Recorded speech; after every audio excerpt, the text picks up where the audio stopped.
Give me a thumbs up, Nick. Give me a thumbs up if you can hear me, Nick. Okay. Malcolm X made a statement.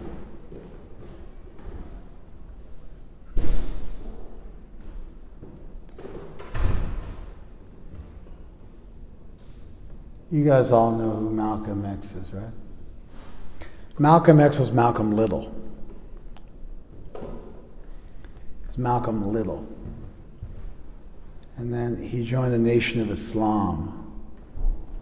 And then the practice in the Nation of Islam was to replace your surname with an X. Because for the black people in the U.S. who were the membership of the Nation of Islam,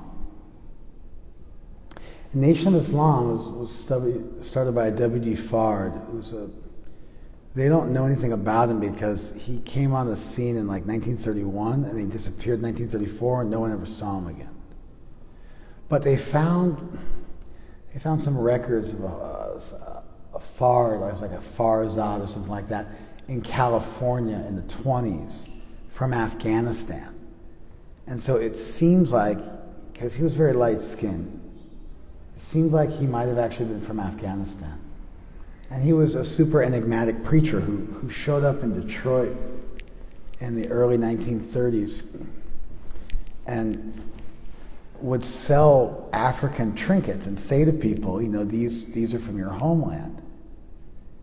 And he kind of started his mission by selling trinkets and wares from Africa to people in the inner city in Detroit. And he was a Muslim, which the Afghani thing would, that would support that. Fard might have been like Farzad or Farhad or something like that. It got shortened. He preached for a few years, kind of a mix. He preached from the Bible because that was the book that people were most familiar with.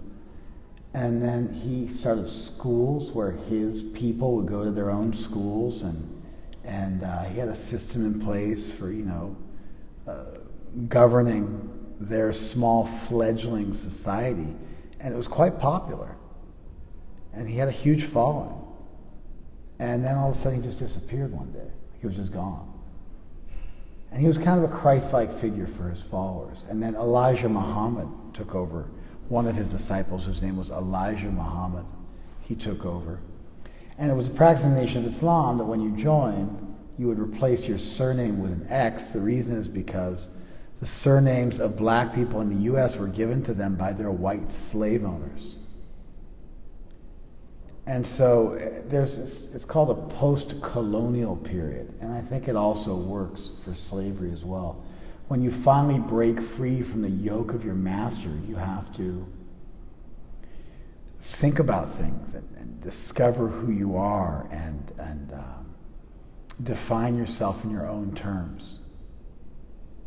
Define yourself in your own terms. And what's going on, man? Okay.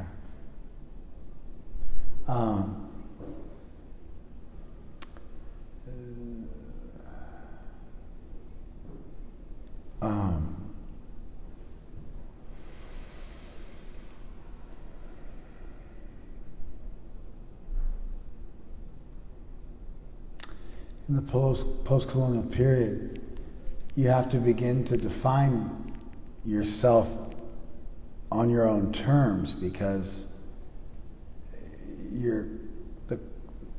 the colonizers and the ruling class largely sets the framework for discussions and even for thought.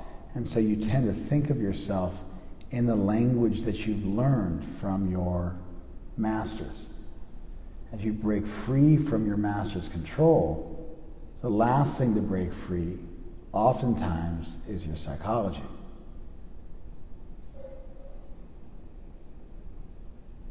And so there's this post-colonial period where people take terms like the N-word and re-envision them and use them as terms of endearment, when previously those terms were used as terms of denigration. Or they'll choose a new language, like for instance there's the Indus Valley Civilization, the IVC, studied by scholars in modern day Pakistan. The Indus Valley Civilization. It was an ancient settlement thousands of years ago in western India, what is now Pakistan. So archaeologists and historians from India, they don't like that term, Indus Valley, because Indus is a Greek word. It's Alexander the Great's word for the Sindh River. He called it the Indus River. So they prefer to call that Indus Valley civilization the Sindhu-Saraswat civilization. Have you heard this term? No, okay. You're nodding, so I just wasn't sure. You might have said sometimes people nod because they're following you, but sometimes they nod because they're aware of the discussion. So I wasn't, because you're from India, I wasn't sure. Sindhu-Saraswat civilization. There's a Sindhu River and there's a Saraswati River, and there's a civilization which rose up between the banks of those two rivers. And so these are Indian scholars who are taking back the language and saying, you know, you don't get to determine the way we discuss our history. We're going to come up with new terminology.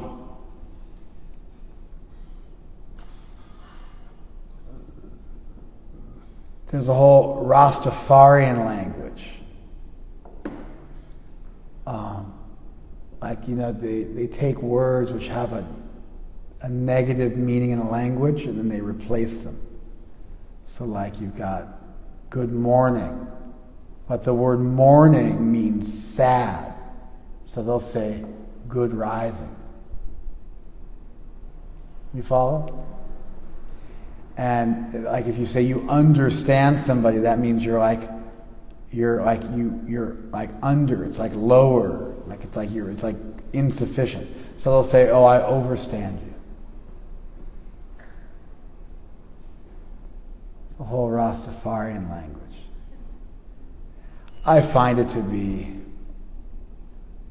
it's part of this, it's part of people breaking free from.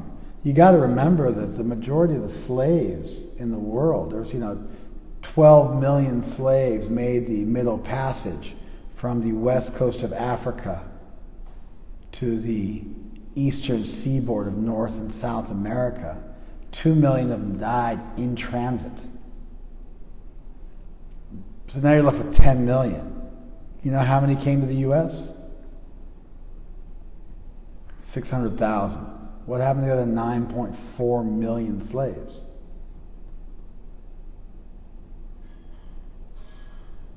They went to Haiti, Guyana, Belize, Brazil, the Caribbean.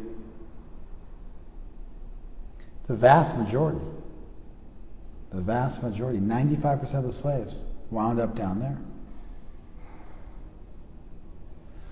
So, in the post-colonial period, breaking free from British rule, Jamaica was breaking free from British rule.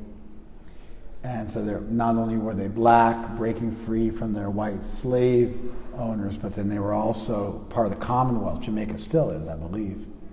And so they were breaking free from the yoke of colonialism. World War II largely made that possible. It weakened the British Empire substantially. Germany and Hitler and the Nazis, for all their horribleness, they crippled the English empire sufficiently that many countries were able to break free in the immediate aftermath. North Africa and India.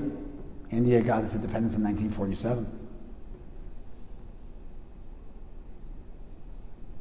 When the British lost Singapore, 50,000 troops were Indian conscripts who didn't want to fight for the Indian army, but they were forced to. Imagine how lame that is. Somebody comes to your country, subjugates your people for hundreds of years, robs your country of all of its wealth, takes all of your natural resources, rules you cruelly with an iron fist. And then when they go into war, they conscript your people into military service and make them fight. Do you understand? Right? Super lame. Anyway, so those Indian soldiers, a lot of them just bailed and just turned. They were turncoats. You know the term turncoat? They just, they used to wear a badge to signify your allegiance. And so turncoat means like you kind of turn your coat so that nobody could see your badge. They wouldn't know who you were loyal to. That's a way of saying you're betraying or you're a traitor. Anyway, and then those Indians, the Nazis gave them back to build the Indian National Army under Subhash Chandra Bose. And they were getting ready to invade India and fight the British. So Hitler was smart. He didn't just kill them or throw them in concentration camps. He realized the enemy of my enemy is my friend. Also, Hitler had a huge appreciation for India, which is why he borrowed the swastika and all sorts of stuff.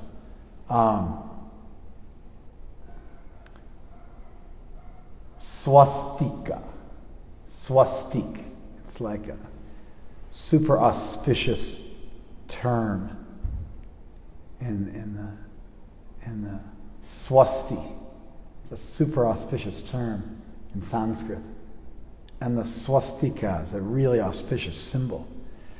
I was in Vrindavan one year, and I was looking at the deities, and all the deities were dressed in an outfit with swastikas all over it. Like the entire outfit, Radha and Krishna, they had swastikas all over their outfit. And I was just thinking to myself, oh man, it's like, it looks so bad from a Western point of view, but the swastika is a Vedic symbol. For thousands of years before Hitler took it for a few years. He had it for a few years and made it infamous. There was a whole coup in like Hong Kong and in Thailand. Some people made clothes with swastikas on them. It was like a fashion thing, not knowing what it was. And it became super popular. And people were freaking out about it. But the people who were wearing them were just totally unaware of the Nazi origin of the symbols. Anyway, so Hitler gave those soldiers back to India, and then Hitler, in a lot of ways, was like a hero in India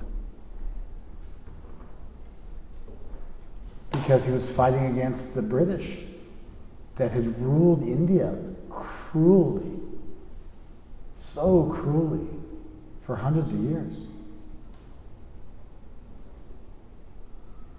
It's interesting, your version of history depends largely on what country you're from and the way they twist stuff up. You study U.S. history, you almost never study about the genocide of millions of the Native Americans. It's like it's a little something. You get a few pages, but it just happened. We wiped out a couple of million people. Stole all their land.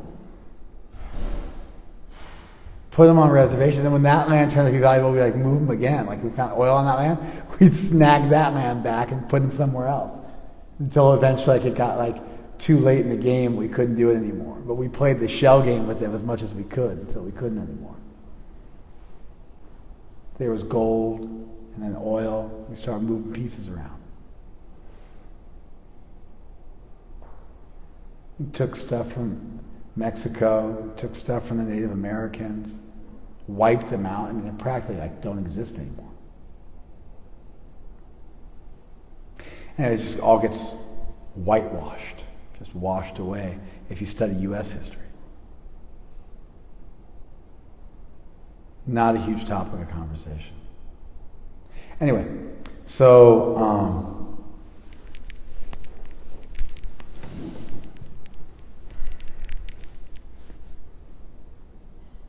the Jamaicans overstand.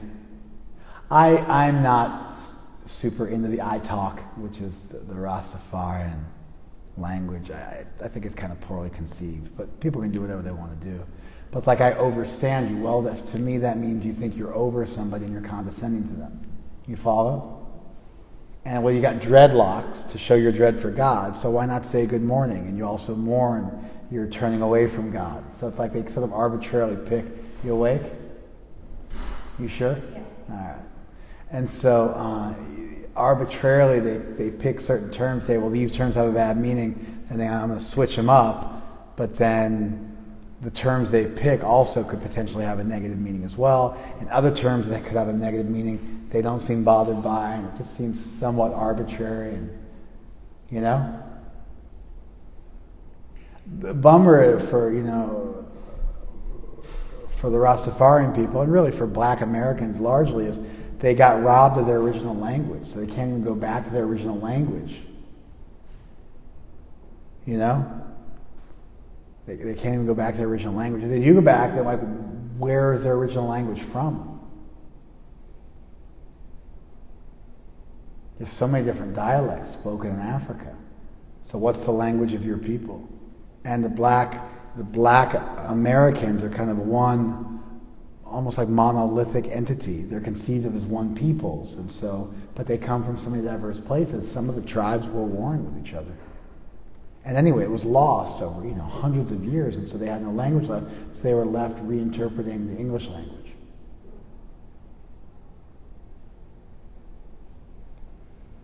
So whether it's with the I talk of the Rastas, or whether it's with the Sindhu-Saraswat civilization of Indian native historians, or whether it's with taking back a language which had a negative connotation to it and using it yourself,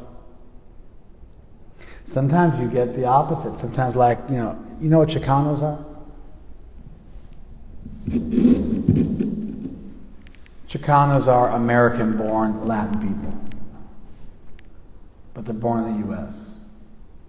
When I grew up, there were Chicano gangs. The Chicano gangs, they were made up of Latin and some white people. Usually just a couple of white people. You got Blanco, and you got Casper, and Ghosty 2, and Little Ghosty, and Big Ghosty. They had like a few. You only had like so many white guys you could have because they all have these white names, Blanco, Loco, and they read. Anyway, so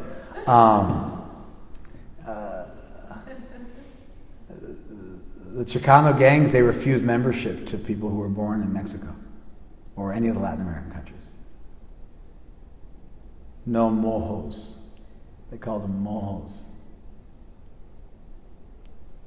Mojo is short for mojado. Mojado means wet. And so they called them mojos, wets. Like, it's a re-Mexicanizing of the Anglican term. You follow? There's the English term, the Anglican term, wetback, referring to the people who slaved away in the hot sun picking your vegetables and cutting your grass. Therefore, their backs were wet because they're out in the sun, sweating their backs off. So they were called wetbacks by their American employers. And then that term was inherited by the Chicanos, and it was used to refer derogatorily to the people from their homeland who were born there instead of here. You follow? I grew up in the heyday of Chicano gangs. I mean, the heyday was, from the 40s to the 80s. So I grew up at the tail end of the heyday. But now, like, all those gangs that refused membership to the Latin-born people have had to extend membership to them because they don't have enough people to make up their membership anymore. That kind of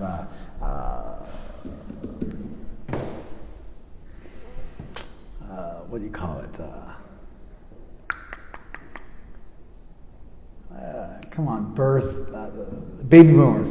The baby boomers of Chicano culture are not here anymore. And so now it's like first generation immigrants. They had to let them into the gangs. I was reading about how some of my former cohorts, they were lamenting that they had to let mojos into their gang now and they couldn't control it anymore.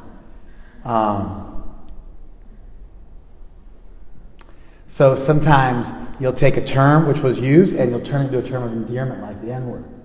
Sometimes you'll take a term and you'll actually imbibe that term with all the negativity and even speak about your own people in that derogatory way.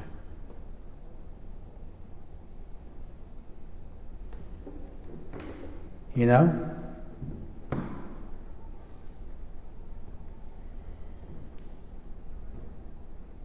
Malcolm X spoke about house Negroes and field Negroes.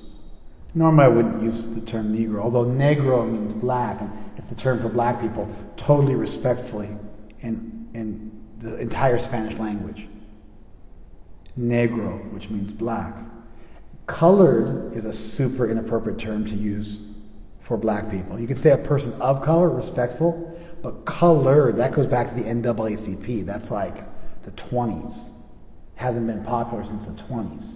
Even by the 50s or 60s, nobody liked that term anymore. And so that term, actually, if you call somebody colored in England, it's a respectful term for a black person. Use the term black, it's disrespectful. But Malcolm X had a lecture. He actually uses this point several times about the house Negro and the field Negro. And he was saying, like, I don't want to live in my master's house. God gave me my freedom. You can't take it away. It's written in our Bill of Rights. I don't want to ask you for my freedom. He was very critical of Martin Luther King, although he spoke to Coretta Scott King, Martin Luther King's wife. Martin Luther King was in jail, and he went and spoke with her, and he said to her, Martin Luther King is going to come out looking good because I'm so extreme that they're going to welcome Martin Luther King and they're going to partner with him, and so I'm actually going to be like your friend. I'm going to help you, because he was so critical. Malcolm X, he didn't want to ask the white man for equal rights. I have equal rights. It's written in your Constitution. It's written in the Bill of Rights. Why should I have to ask you? If you try to take them away from me, I'm allowed to use violence against you. He was really strong on this point. That you should have your own autonomous sense of independent freedom.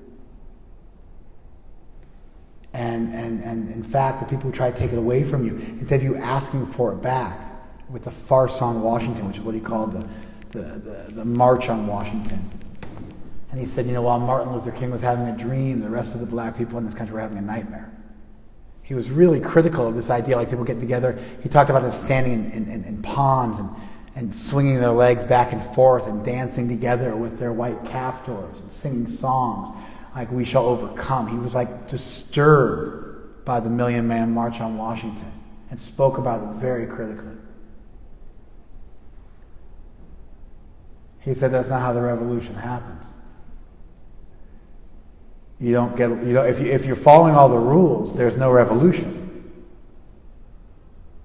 You follow? There has to be the threat of violence.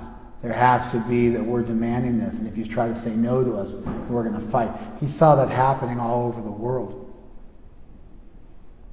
When the African nations were breaking free from their colonizers in the aftermath of World War II, with India breaking free. Actually, India threatened England also. What helped it to gain its release in 1947. Anyway, this post-colonial period, you got to sort of re-envision yourself and figure out how to conceive of yourself.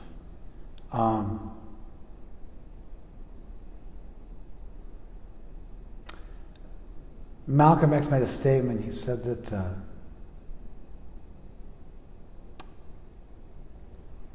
you can't separate peace from freedom,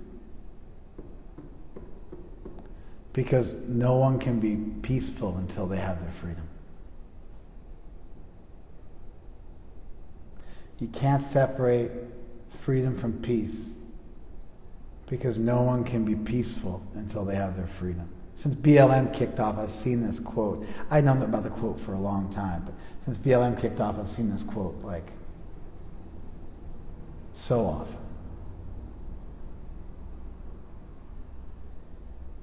I don't agree with it. I like Malcolm X.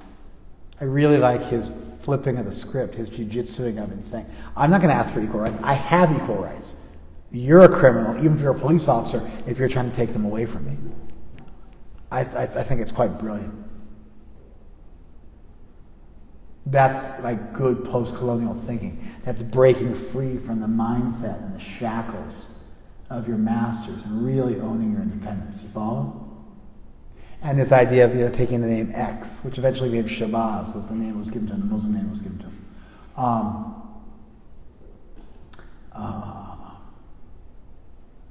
That was another way of taking back their power.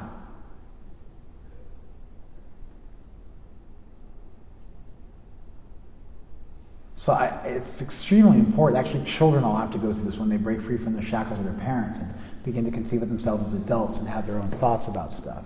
Usually they just end up mimicking their friends in the name of being independent, and then maybe in their 20s and 30s they actually get a brain and think for themselves.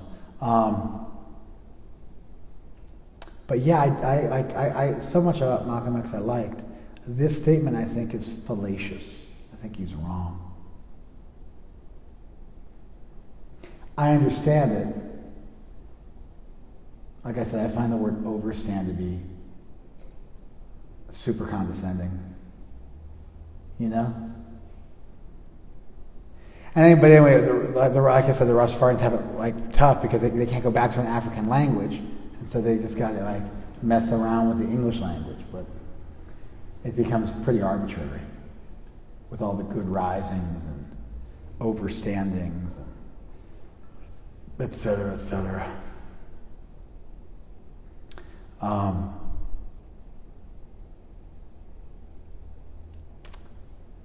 Yeah, I disagree with this statement. I think there must have been some slaves who were at peace. They found their peace in Jesus Christ, even in the religion of their slave owners. That's a rough one, right? Christianity was like what was given to them by their white slave owners. And the Bible was used to justify slavery.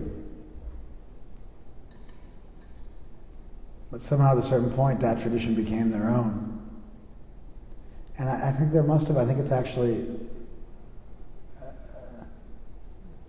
to say that their spirituality could not take them to a place that couldn't be taken away from them and didn't give them an internal freedom which external bondage couldn't affect, I think is offensive. I also think it's untrue. I could conceive of people in great bondage, the Jews in the concentration camps, the Jews in the pogroms before that, the Jews under the yoke of Egypt before that. I've always found that to be a little weird. The Jews were enslaved by the Egyptians. But somehow or other, Egypt has become like a rallying point for the black liberation movement. It's not like Egypt is their homeland. But Egyptians don't really look black, they're North African. And if you look at old sculptures, the Egyptians have different colors, and the Nubians, the people that were from Upper Egypt, which means the south, the sub-Saharan people, they were black, and they were not considered to be Egyptians. The Egyptians were like this golden color, and then they had some white people in there, and a red people, and then the Egyptians were there, and then they had the Nubians, which were the black people. And they were slave owners. But somehow or other, they become like a rallying point for like a homeland. It's so far removed from the homeland. The homeland of the black Americans would be along the western coast of Africa. It's all the way on the other side. Anyway,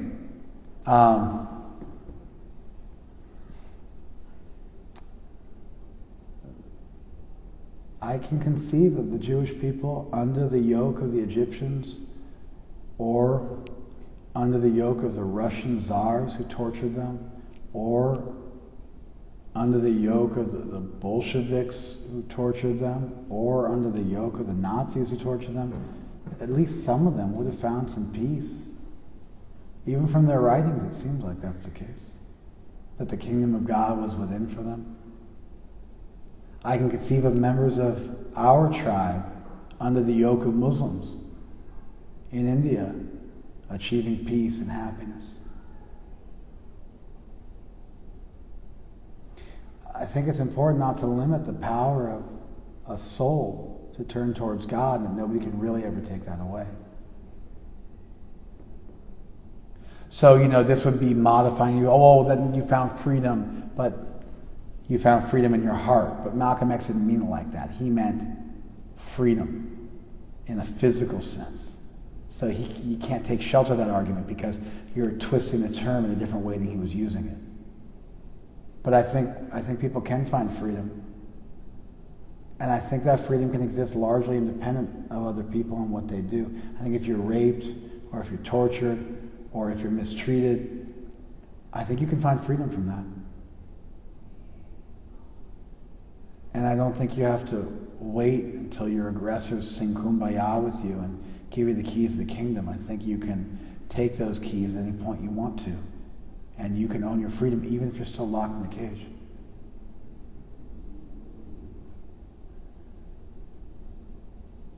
I don't think we should mistake internal freedom with external freedom and consider peace to be dependent on external freedom.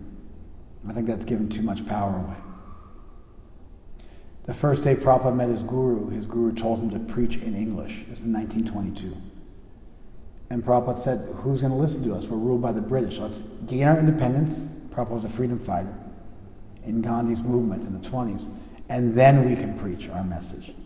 And Bhaktisiddhanta, Prabhupada's guru, said, what matters most should never depend on what matters least.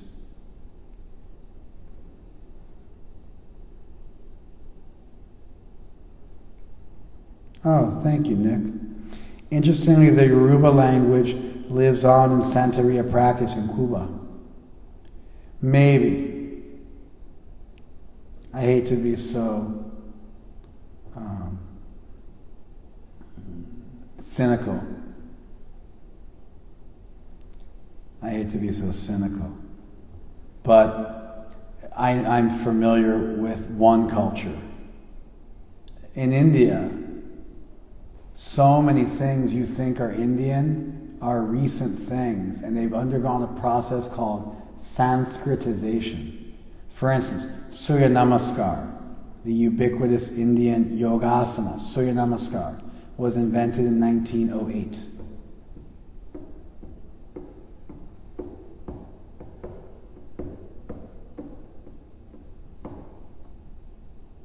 Comes from Indian wrestling.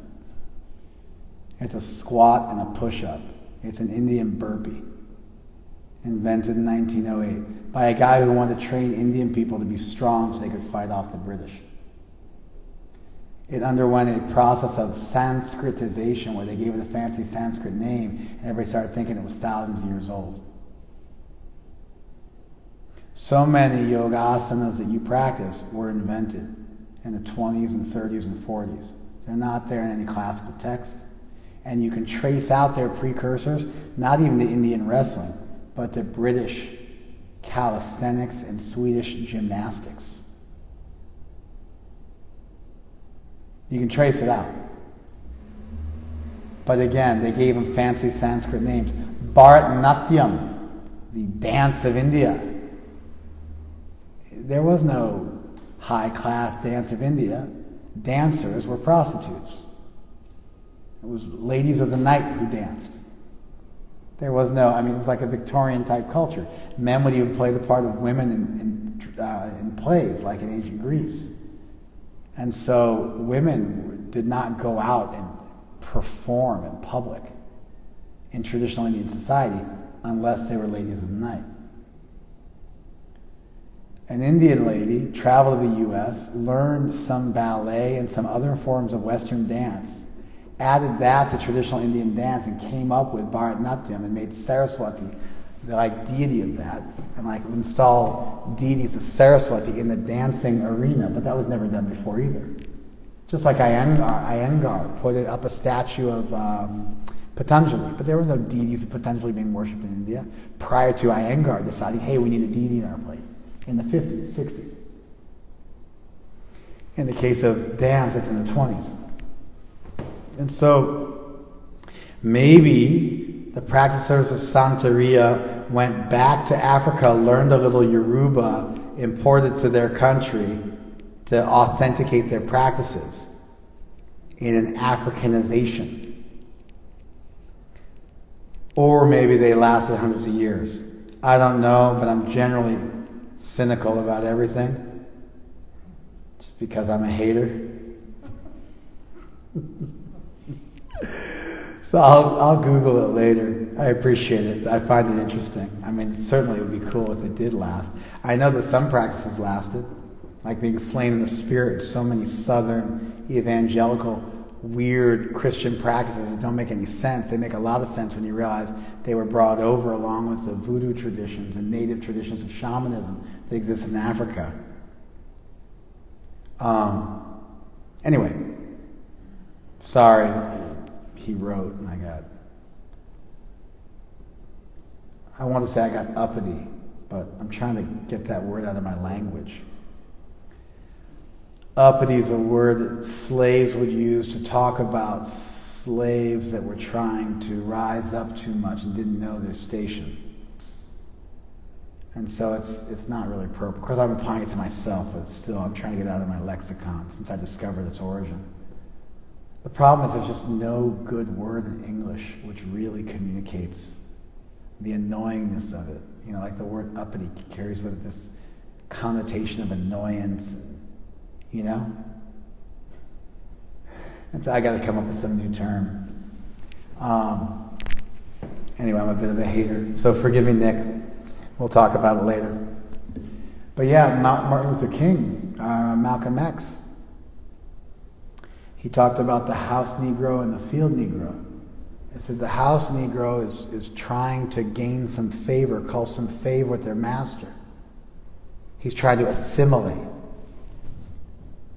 If the master's house burns down, he's like, our house is burning down. The field Negro is praying his master's house burns down.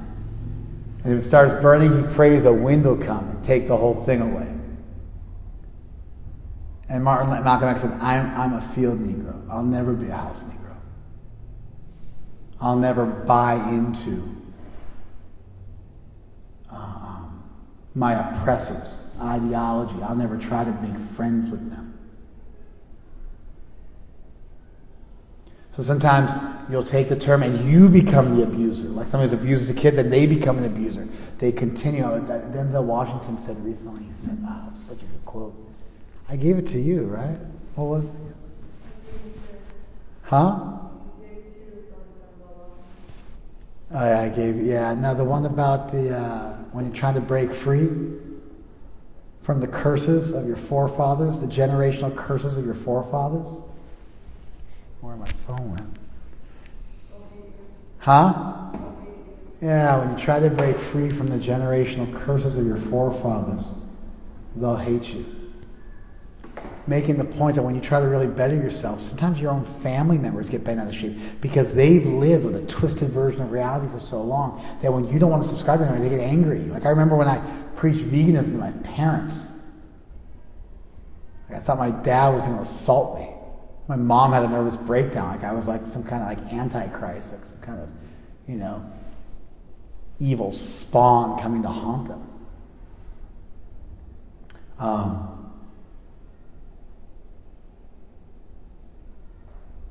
Yes, sometimes you become like your oppressor, like with the Chicano gangs, calling people from their homeland mojos and mojas, mohex. You got Latinx, so you can call them mohex.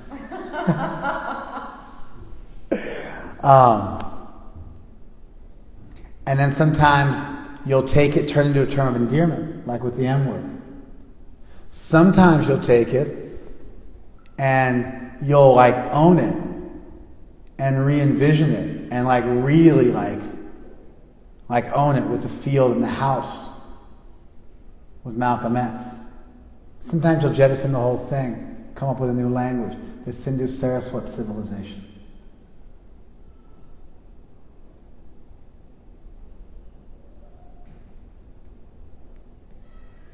Sometimes you just stay with it, you become just like your oppressors. That's what the English did with their colonial system. They built schools, they taught the aristocracy of an indigenous peoples, educated them to be like British, and then those people ruled them. It's not possible. That's why the U.S. is like, I don't know why we're so stupid. But you cannot rule a people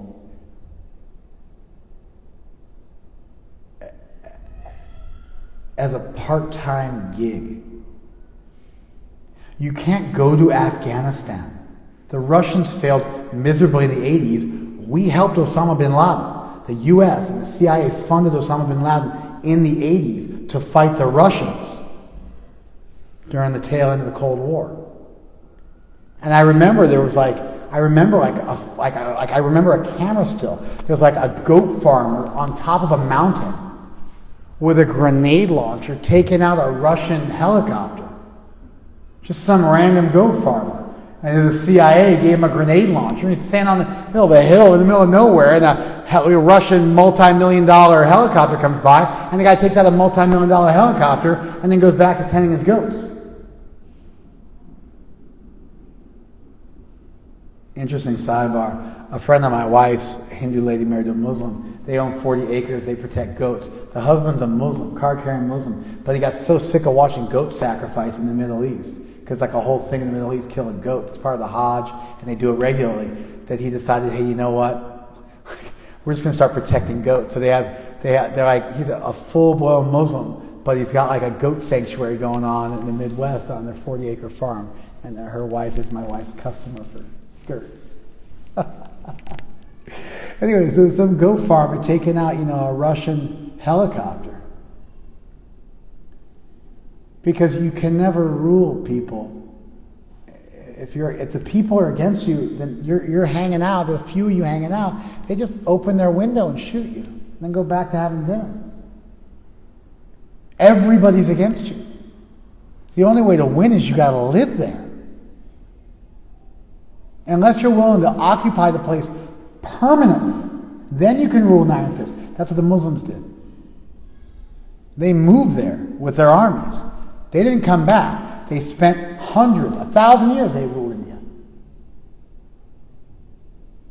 The first incursions into India took place in the early 8th century. And they ruled until the British took over in the late 1700s. 1,000 years. But they moved there. They made the Sultanate in Delhi. They made another one in Bengal. They brought in slaves from Ethiopia, actually, who then sometimes they became Muslims. Sometimes they assassinated their masters and they ruled. Ethiopians ruled India for a time. The Mughal period.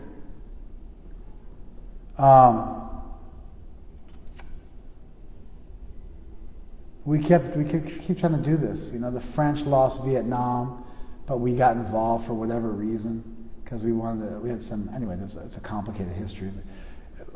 We couldn't win. We lost. We lost in Korea.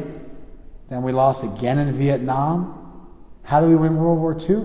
Because the Russians live in Russia. Because the French live in France. You follow? We were helping those people to liberate themselves. But when we come in to force our worldview on other people, whether it's Vietnam or Korea before that or Afghanistan after that, part 1 or part 2 with the Russians and with the U.S., or us in Iraq, part 1 and part 2, we fail everything. Or South America, Nicaragua, just take your pick. Chile, in the 50s, we installed a puppet regime in Chile. We ruined South America. You can't.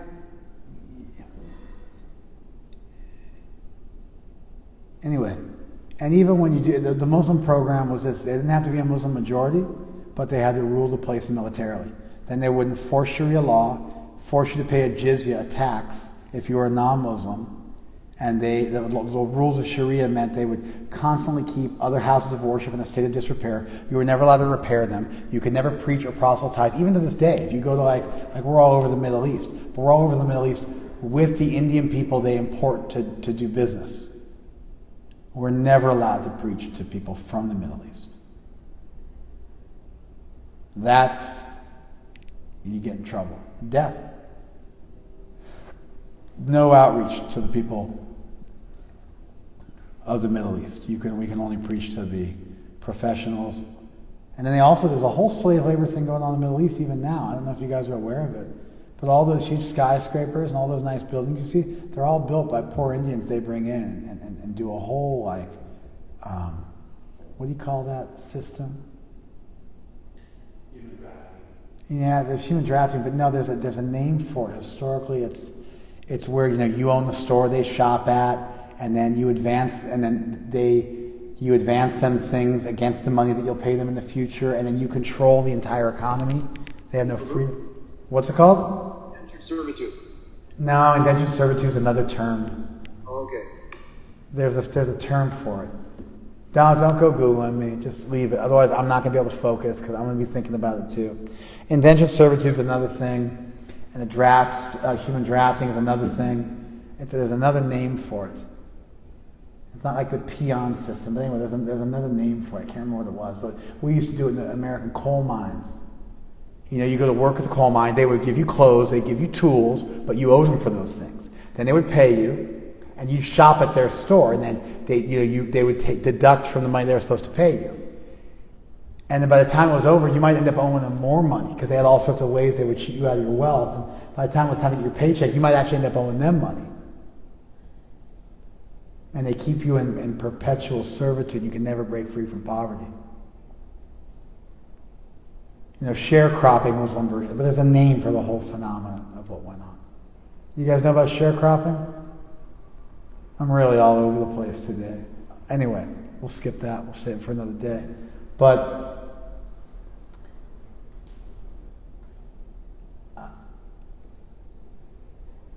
what I found in my own life, and when I look around the world, what I see it was very clear to me.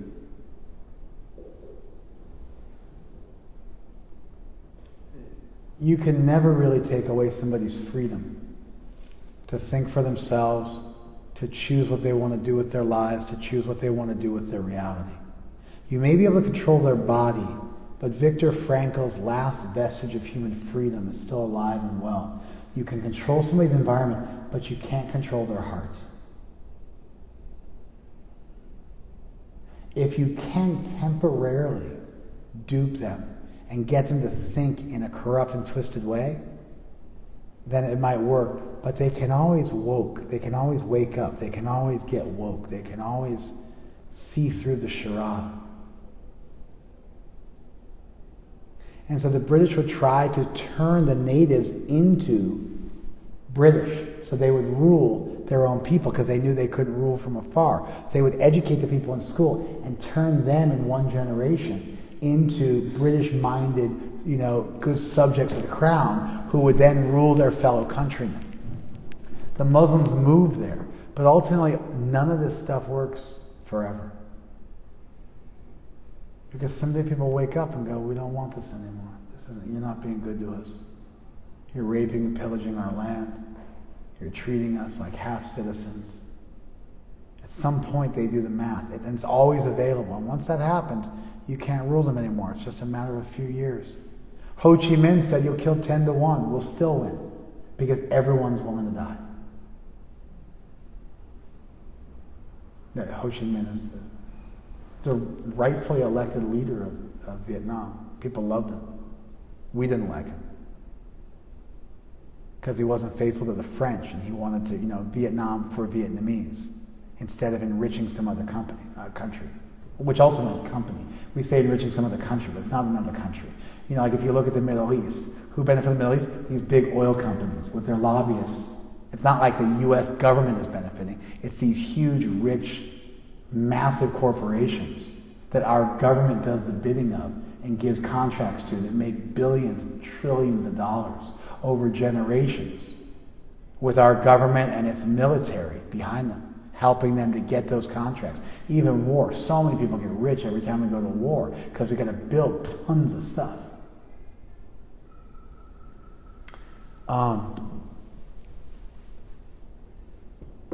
Okay, that was the warm-up. Just a bit of history and education for you guys. The verse I want to talk about today. Krishna says in the Gita, Yata ichasi tata kuru. Yata tata means as much as this, then that much that. Yata ichasi tata kuru. Yata tata. These are called co-relatives in Sanskrit. It's equivalent in English saying, as much as you do this, that much you'll do this. It shows a law of relationship between two things. Yata and tata. As much as ichasi, as much as you desire, tata kuru, that much you do. As much as you desire, that much you do. This is at the end of the Gita. Krishna has spoken to Arjuna persuasively. He's really tried to convince him. We shouldn't think that everything's written in the stars. We also shouldn't think we have absolute independence. We should realize that there are lots of things genetically or environmentally that we can't change. We should also realize that with our hearts we have the freedom to do what we want to do. To love who we want to love, to forgive, to move forward. No one can stop us. If you think they can, you're your own slaveholder. You're keeping yourself enslaved. We should also understand that the future does not exist in the same way the past does. The future exists in the realm of possibilities. An omniscient being like God may understand all of the different possibilities of what could occur, but the future does not exist yet. It exists in the realm of possibility, and we bring that future into existence by our execution of free will. And our karma is changing constantly as we use our free will. We're adding to our karma constantly, and it's changing color. It can manifest in any number of ways, but we're always adding some color to that pot of dye, and the color's always changing based on how much of what color we add to it. We're always contributing, as are all the people around us. We can't force them to do something. We can try to persuade them, and we should. But ultimately, we can just control ourselves. At a certain point, we need to manifest a little bit of... Krishna's called Bhagavan, the person who's possessed of bhaga. Bhaga means opulence, quality. And so Krishna is Bhagavat. He's the possessor of bhaga. And so we get the term Srimad Bhagavatam from this. It's the text about Bhagavat, about the Lord who is possessed of opulence. Many of the verses in the Gita start with Sri Bhagavan Vacha. The Blessed Lord said. Bhagavat is a very standard term for Krishna. Bhagavan becomes Bhagavat, becomes Bhagavan. So, Vat means endowed with, Bhaga, qualities. There's one of our classical theologians millennia ago said there's 6 qualities. Strength, beauty, fame, knowledge, wealth. Strength, beauty, fame, knowledge, wealth. What's the last one? Renunciation. It's an unusual thing to think of as a quality. It's unusual to consider renunciation to be a personal quality. Krishna demonstrates the opulence of renunciation when he acknowledges our free will. We also need to learn to demonstrate the opulence of renunciation. We should really give our all to help people as best we can. And at a certain point, just like Krishna, we let them write their own destiny. And we write ours. And we don't give our freedom to somebody else. We become purveyors and seekers of truth. We become slaves to truth. One thing I appreciate about Malcolm X is he was fearless. He told the guy who was writing his autobiography, I won't live, there'll be a miracle if I live to see the day this book's published. They firebombed his house. The next day he lectured in Detroit. They fired his house in New York. He drove up to Detroit and lectured the next day. He said, my clothes smell like smoke, please forgive me. But they just firebombed my house. He said he was a dead man walking because he criticized Elijah Muhammad. Elijah Muhammad, the thing he was into, Malcolm X was into personal integrity. He was into one wife. No drugs. If he had just been vegan, it would have been so cool. But anyway. And then he found out Elijah Muhammad was a womanizer, had fathered many children from his female disciples, and he rejected him. And then that was it. They practically speaking declared a fatwa on him and ordered his assassination. And he knew it, and he would stand up every night, refuse to let people search the people who were coming in for weapons, and would regularly, in the last months of his life, say, "I'm a dead man walking, they're going to kill me soon. I'm not going to stop speaking until they do." He didn't have a death wish, but he was convicted. He had conviction. When I see that, even if it's a Muslim or whatever, somebody I don't agree with, philosophically, I appreciate that conviction. I aspire for it myself, and I appreciate it when I see it in other people. So, there was a thread of continuity. The entire class was about one group of people trying to control another group of people, and all the different tricks and tactics. But ultimately what controls you is when you let them control your mind. And you got to break free from that. And once you break free from that, it's just a matter of time until your body falls. But you don't have to wait for that to relish freedom, to enjoy freedom, to revel in freedom. People can't take your heart. You got to give it. It's a lie that people can take your heart, take your freedom. Internally, they can't. You can be a slave externally and be free in your heart. You can be in a concentration camp externally, you can be free in your heart. We shouldn't think that everything's predetermined. We should understand that we're contributing. And while we're here, walking around, we should do our best to uplift ourselves and other people. At the end of the day, we should let people walk their own path and be peaceful walking ours. And we should have enough conviction and strength to let go and let people go their own way and not tether people.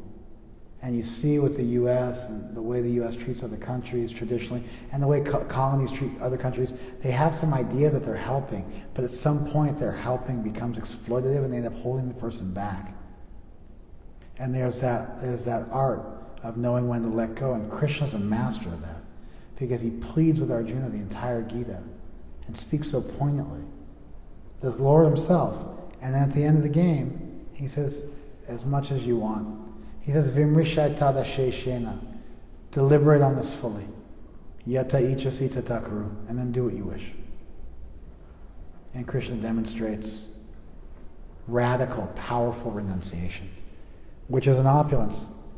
Because if you need somebody to act a certain way, then you're tethered to that person, you're not free. Did you follow that one?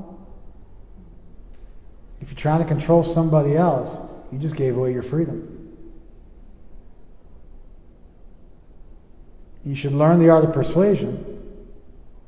You should have the strength of your convictions. You should be able to think critically. You should try to uplift people. But at the end of the day, people are going to do what they're going to do.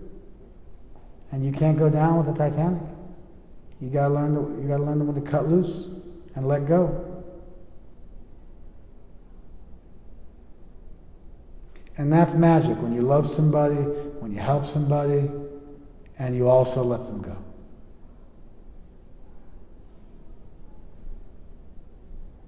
That's the opulence of renunciation.